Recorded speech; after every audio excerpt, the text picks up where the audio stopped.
Tara's world felt like it was slipping away. Everywhere she went, people recoiled, their faces twisting in confusion or disgust, though they never said a word. It was as if she was invisible, yet at the same time, the whole world could see her and was repelled by her. The smell, that overwhelming stench, wasn't just an odor anymore. It had become a part of her identity. It wasn't just something that lingered in the air. It felt like it came from her, like it was tied to her very essence. She tried to wash it off, soaking in hot showers until her skin turned red, scrubbing her body with every soap, every scrub, every possible solution she could find. But nothing worked. It was still there, growing stronger, crawling into the corners of her mind. Her parents had become desperate. They didn't know what to do. They had taken her to every specialist they could find, hoping for a solution. They ran tests for everything imaginable: blood work, urine tests, CT scans, MRI scans, even psychological evaluations. Every doctor, every nurse, every specialist looked at Tara as though they were trying to solve a mystery. They were kind, patient, and offered comforting words, but in the end, they were all the same, baffled. "You're perfectly healthy, Tara," one of the doctors said, sitting across from her in a sterile office. "Your blood work, your scans, your mental health, all of it checks out. There's no physical reason for this odor. There's nothing wrong with you." Tara's parents sat next to her, their faces etched with worry. Her mother's eyes were red, swollen from nights spent crying. But what could it be? She's not sick. She's not imagining it. The doctor's face softened, but his voice remained professional.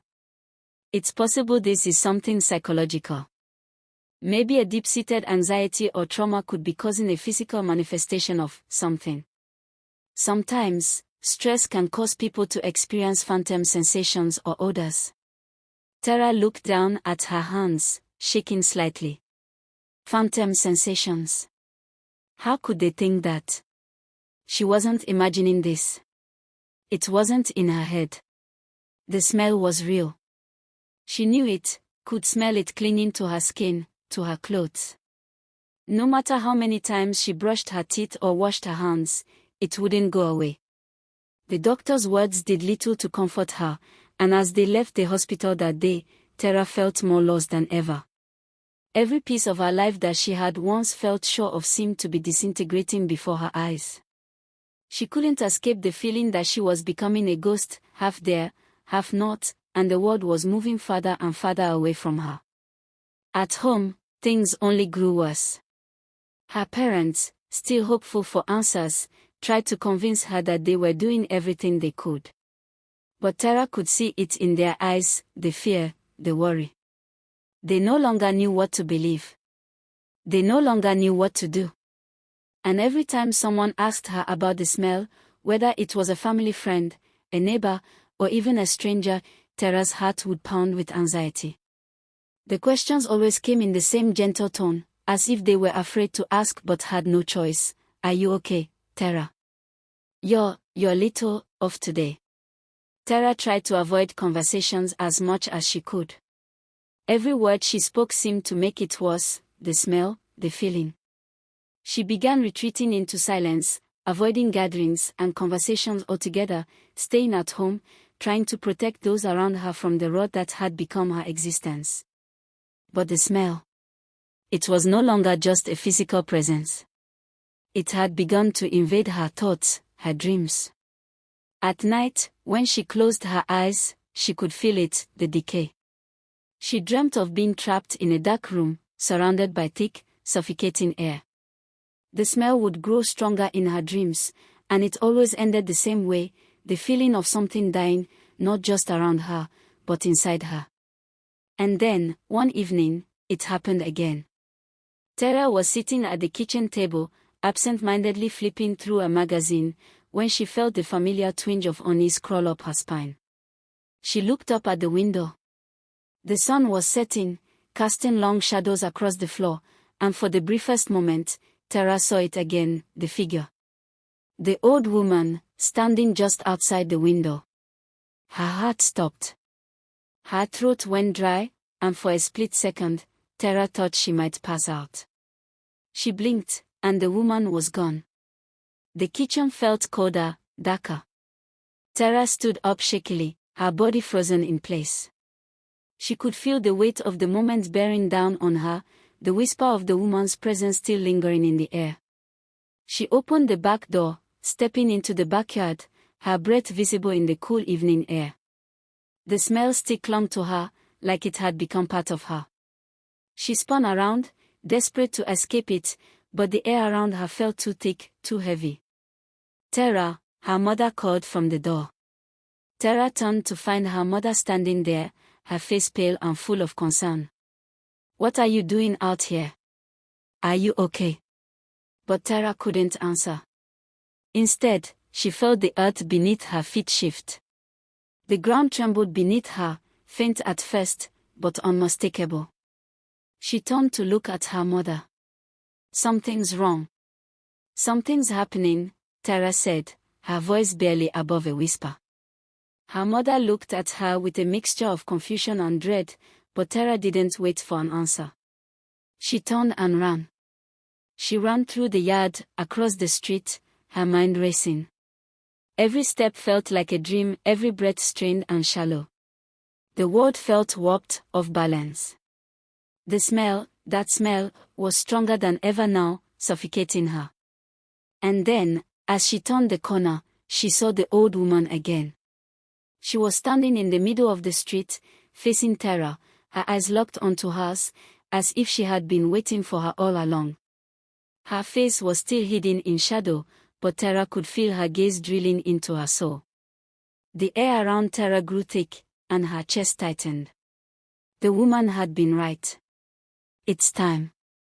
The final pieces of her life, the certainty, the control, were slipping away, and there was nothing she could do to stop it. The old woman took a step forward.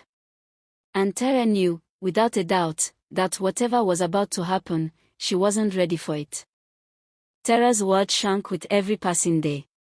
The once bustling social circles she had been a part of began to close in on her, leaving her isolated and alone. It wasn't just the smell anymore. It was the way people looked at her, eyes wide with discomfort, faces twitching with suspicion, and bodies subtly leaning away. It wasn't the smell of sweat, it wasn't something external.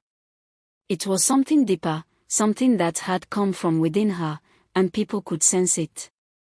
Her friends, those who had once been by her side, now barely spoke to her. Texts went unanswered, calls went straight to voicemail. It wasn't long before she stopped reaching out, too. Each interaction felt like an assault on her very identity. It was as if her words, her voice, which had once commanded attention, filled rooms with laughter, confidence, and conversation, had turned against her. Every time she spoke, the stench seemed to radiate from her, a silent force that choked the air and smothered any attempt at connection. At work, the situation worsened. Tara had always been the bright, engaging presence that her coworkers gravitated towards. She had been the one to break the ice in tense meetings, the one to lift the mood with a joke or a sharp observation. But now, she was a pariah. Her manager, after receiving multiple complaints about unpleasant odors from other staff members, pulled her aside one afternoon, his expression strained. "Tara, I hate to say this, but we've been getting complaints from multiple coworkers. They've mentioned a smell. I'm afraid I'll have to send you home today. It's just not working out." Tara stood frozen in shock, her mind screaming for clarity. Asterisk, what do you mean? What's happening to me? Asterisk. She opened her mouth to protest, but the words stuck in her throat. She could feel the weight of their judgment closing in. The smell that clung to her, that she couldn't escape, had made her into a ghost, a presence no one wanted near. "Please, just go home for today. We'll talk about this next week," her manager added, avoiding her gaze, as if he couldn't bear to look at her. Her heart broke as she left the office, the familiar home of her workplace now distant and unreachable. The buzzing of fluorescent lights above her seemed louder than ever, and the emptiness of the street outside felt suffocating. At home, things weren't any better. Her landlord had started leaving passive-aggressive messages about the tenants' complaints, people saying they couldn't breathe in the hallways anymore, that there was something off in the air when Tara walked by. The tension in the building was palpable. The neighbors, once friendly, now stared at her as she passed. Her own home had become a prison, and the walls were closing in on her. Tara's reflection in the mirror had become a stranger.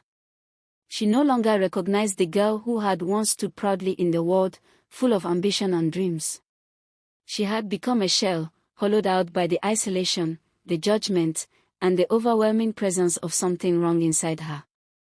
But the most painful part: her voice. Her words, once her greatest asset, were now the most powerful weapon against herself. It wasn't just the way people recoiled when she spoke, it was the silence that followed. Conversations crumbled. Laughter died. The air grew thick with something unnameable the moment she opened her mouth. She had stopped talking to her parents too, unable to find the words to explain what was happening to her. Their concern had turned to desperation, their gentle nudging to get her to talk to someone, to get help, now felt like another reminder of how far she had fallen. At night, when the silence became unbearable, Tara would lie awake in the dark, her thoughts racing. What was happening to me? But there was no answer, only the oppressive weight of the smell, the suffocating air, and the whispers that seemed to come from somewhere deep within her mind. She had stopped going out altogether. Her world had shrunk to the size of her apartment, and even that felt too big. Each breath she took seemed heavier than the last. It was as if the very air around her was fighting to suffocate her, to choke the life from her. And then, the dreams came again, darker, more intense than ever. The old woman's face would appear in the darkness, her eyes deep, hollow, and all-knowing. Tara would try to scream, but no sound came. She would try to run, but her legs felt like stone. The woman would always be just out of reach, smiling her terrible, knowing smile. Each night, Tara woke in a cold sweat, the smell of decay lingering on her skin, the taste of rot filling her mouth. She couldn't escape it. It was inside her, consuming her from the inside out. But one night, as she lay on her bed, staring at the ceiling, she heard the voice again, louder this time, clearer than before. Asterisk, you took something from me, Tara. Now it's time to give it back, asterisk. Tara sat up in bed, her breath catching in her throat. The voice wasn't in her mind this time, it was real. It's time, the old woman had said.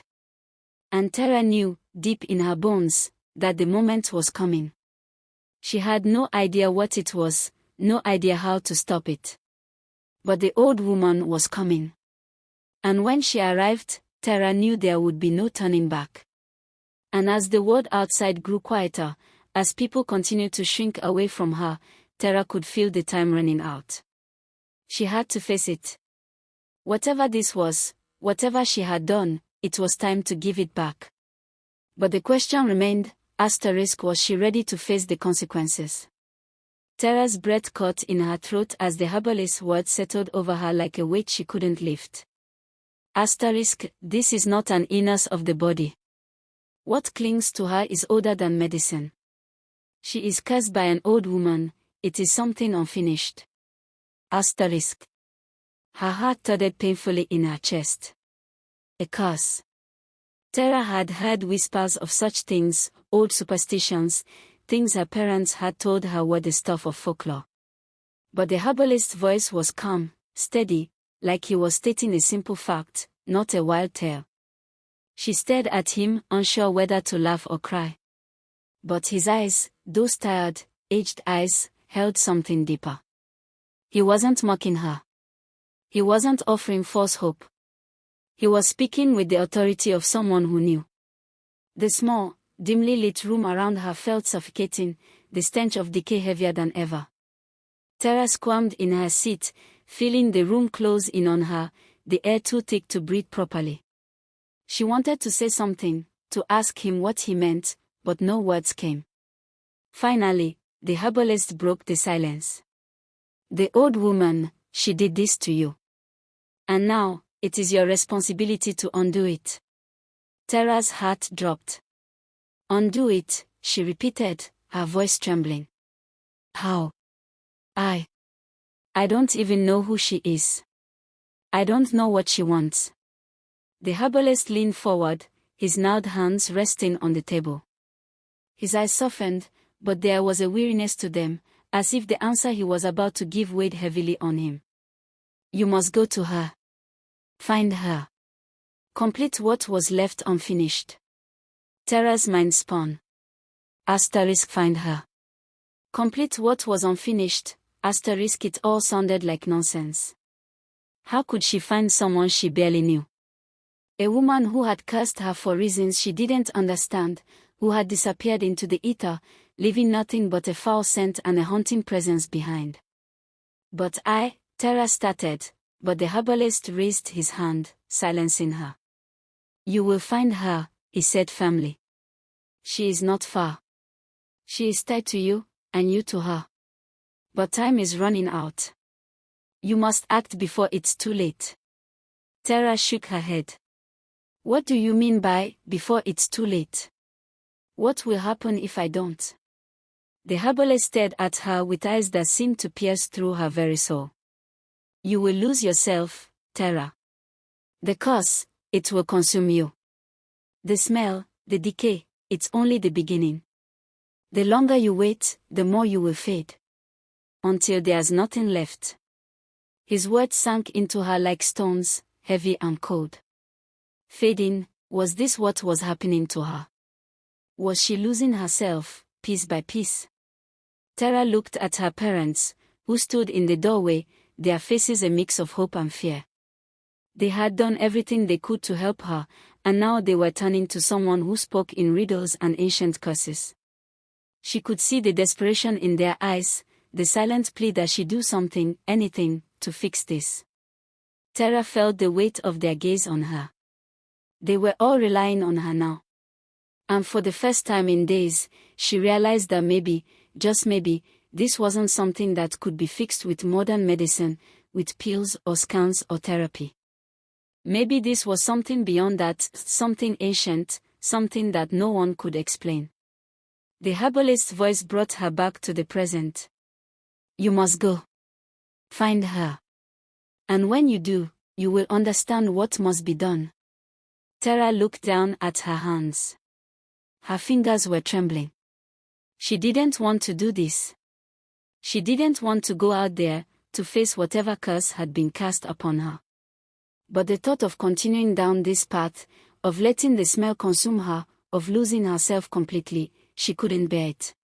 She had to find the woman. She had to face whatever unfinished business there was.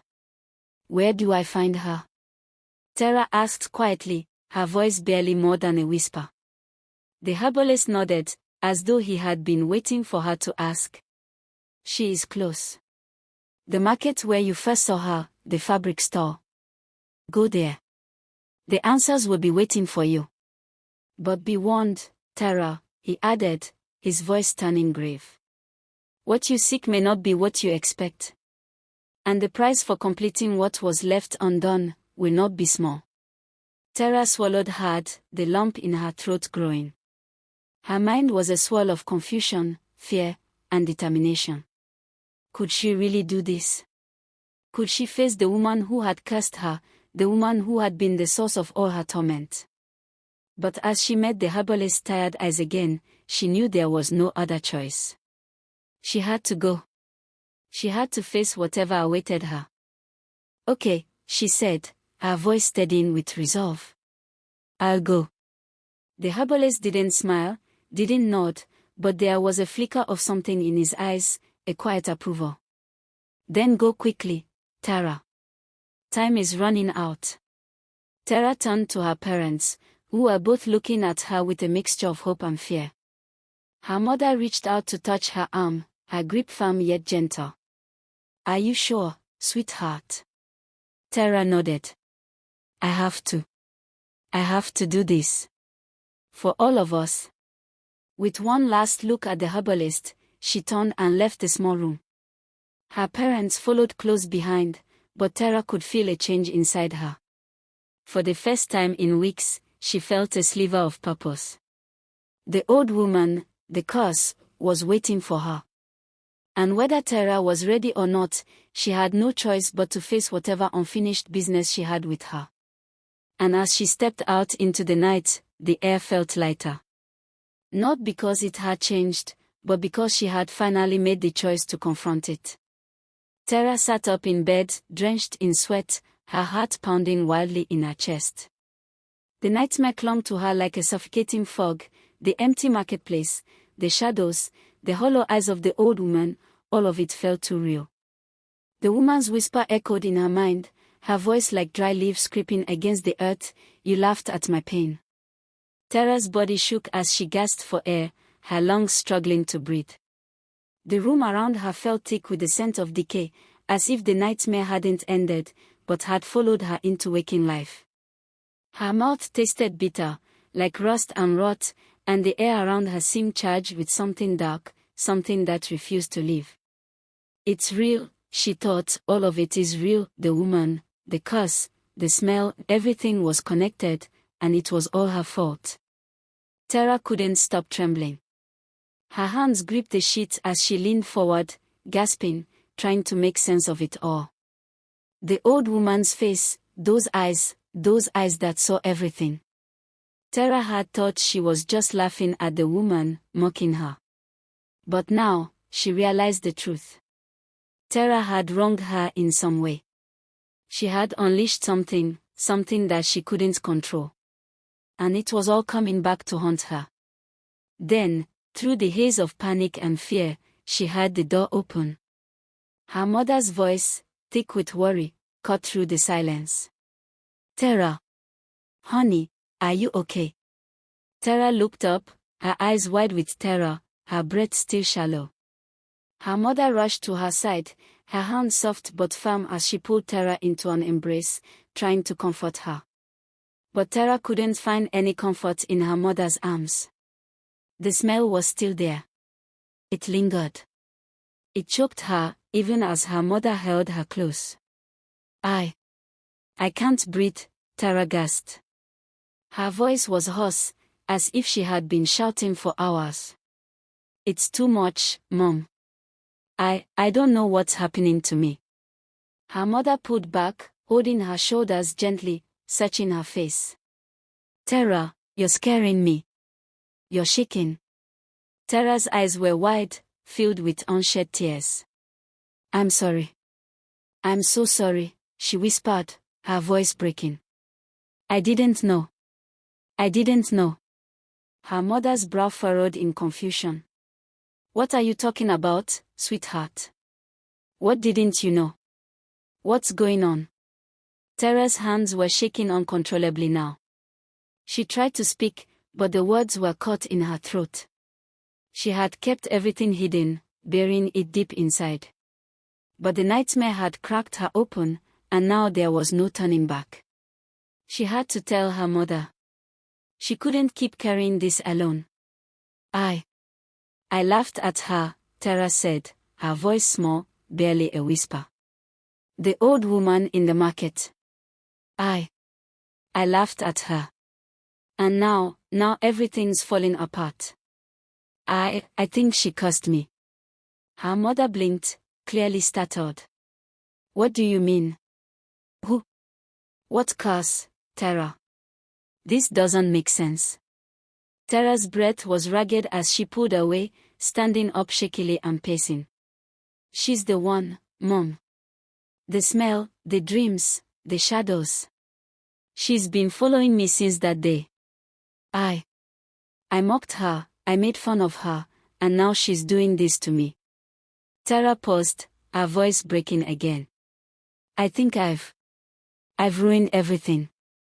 Her mother's face twisted with concern, but Tara could see a flicker of something else, something like fear in her eyes. "Tara, what exactly are you saying?" Are you sure you're not just stressed out? You've been under a lot of pressure lately. We've all been through so much. Tara's eyes filled with tears, and for the first time in what felt like forever, she let them fall. I'm not imagining this, Mom. I swear. She's real. And now I can't get rid of her. The smell, the curse, everything's happening because of me. I did this. Her mother stood up, her hands trembling as she reached out to comfort her. Sweetheart, you need to calm down. You're not alone in this. We'll figure this out together. But Tara shook her head, her whole body trembling. No, Mom. You don't understand. I have to fix this. I have to make it right before it's too late. Tara's mother stepped back, looking both worried and helpless. How do you even fix something like this? You said she cursed you, how do we undo that? Tara collapsed onto the edge of her bed, her head in her hands. She didn't have an answer. The words she had heard from the herbalist rang in her mind again, *, you must go to her. Find her. Complete what was left unfinished, *, she didn't know how or where to begin, but the weight of what she had to do pressed on her shoulders, heavier than any burden she had ever felt. I have to find her, Tara said, her voice trembling with fear and resolve. I have to go back to the market, to the fabric store. That's where she's waiting. That's where it all started. Her mother's face was pale, as though she didn't fully understand what Tara was saying but knew enough to know that something was terribly wrong. Tara, this is insane, her mother said, her voice breaking. We can't just go looking for some old woman. We need help. We need to see another doctor, go to the police. You're not thinking clearly. But Tara was already standing, her eyes burning with determination. I can't wait any longer. I have to face her. I have to make it right. Tara's mother watched her, torn between fear and love, and for the first time in weeks, Tara saw the deep, unspoken fear in her mother's eyes. She was afraid, for Tara, for herself, for the world they once knew. But Tara was past the point of turning back. She didn't know what she would face when she found the old woman, or what the curse would demand from her. But she knew one thing for certain, * it had to end. And the only way to do that was to face the woman who had set this all in motion. To finish what had been left undone. Her mother sat beside her, quiet and shaken. Tara, she began slowly, when I was a child, there was a woman in our village named Mama Enitan. Her baby died suddenly, under strange circumstances. The villagers blamed her, said she was cursed. They beat her, drove her out. She disappeared into the forest. They said she never laughed again. She paused. Some say she still walks, appearing where cruelty lives. Not to harm, but to remind. To reflect. Tara's heart skipped a beat as she turned to her mother, the words sinking deep into her. Her mother's voice had softened with the weight of something old, something buried, something that Tara had never heard before. What do you mean? Tara whispered, her breath shaky as she tried to process the information. What happened to Mama Enitan? Her mother's gaze seemed distant, lost in some long-forgotten memory.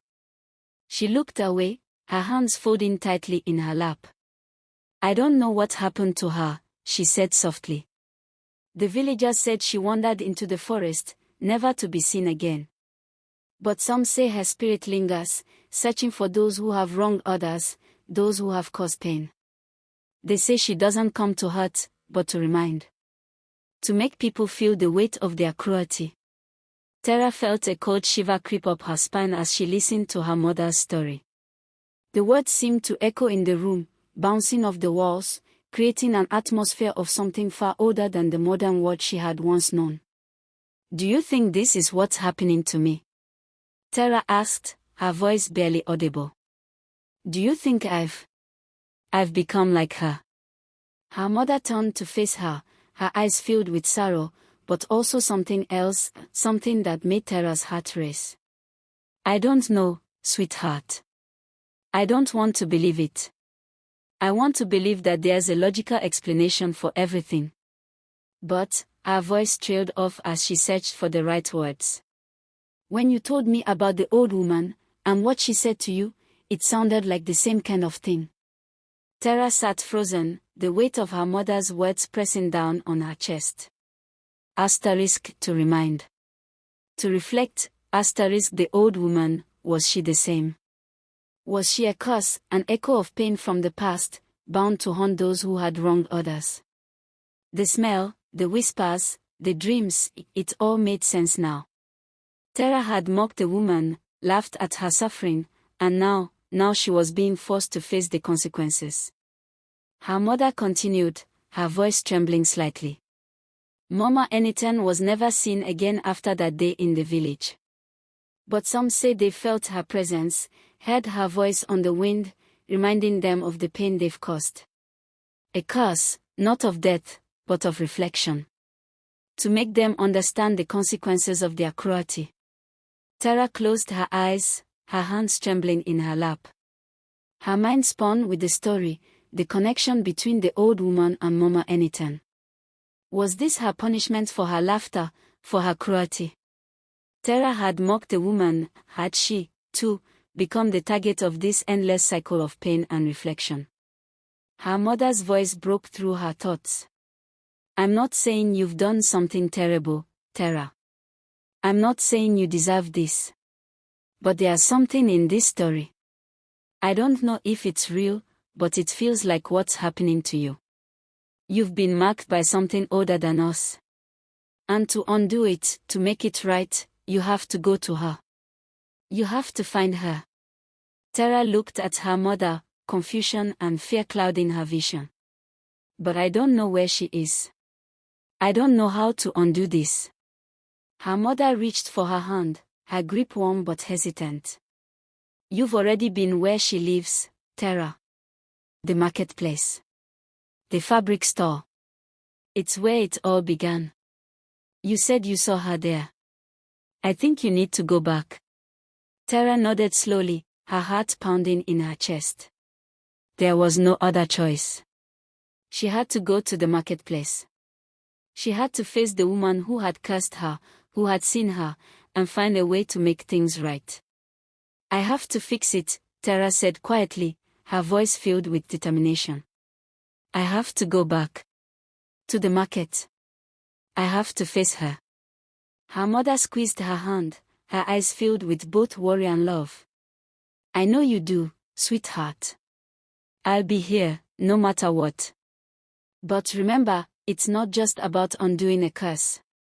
It's about understanding the pain you've caused. The cruelty. That's the only way to make it stop.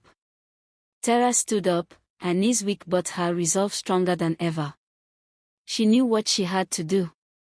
She had mocked the woman, laughed at her suffering, and now she was being called to make it right. She didn't know how, and she didn't know what would happen when she faced the old woman again, but she couldn't live like this anymore. She had to face her demons. She turned to her mother, her voice steady now. I'll go.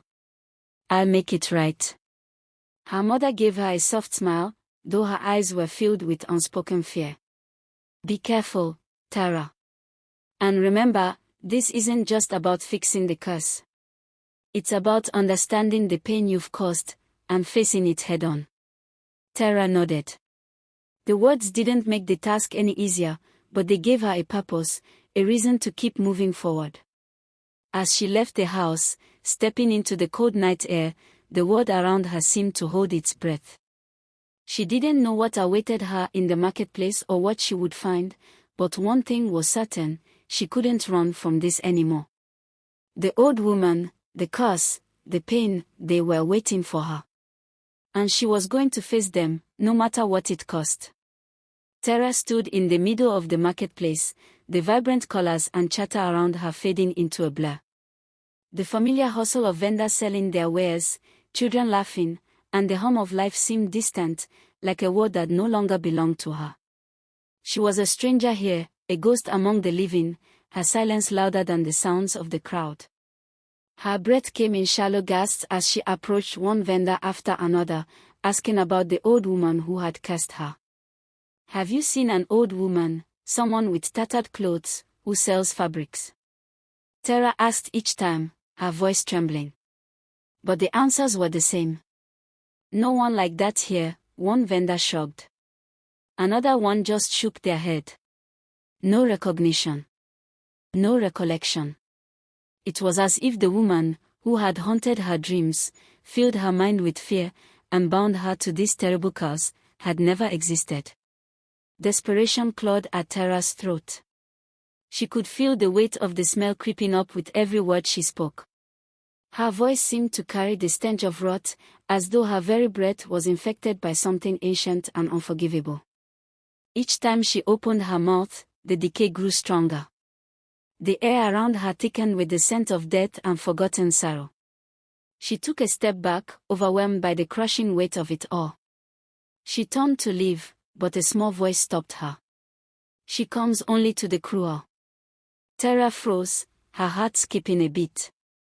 She turned to see a little boy, no older than 7, standing close to his mother. He wasn't looking directly at her, but his words sliced through the air, sharper than any dagger.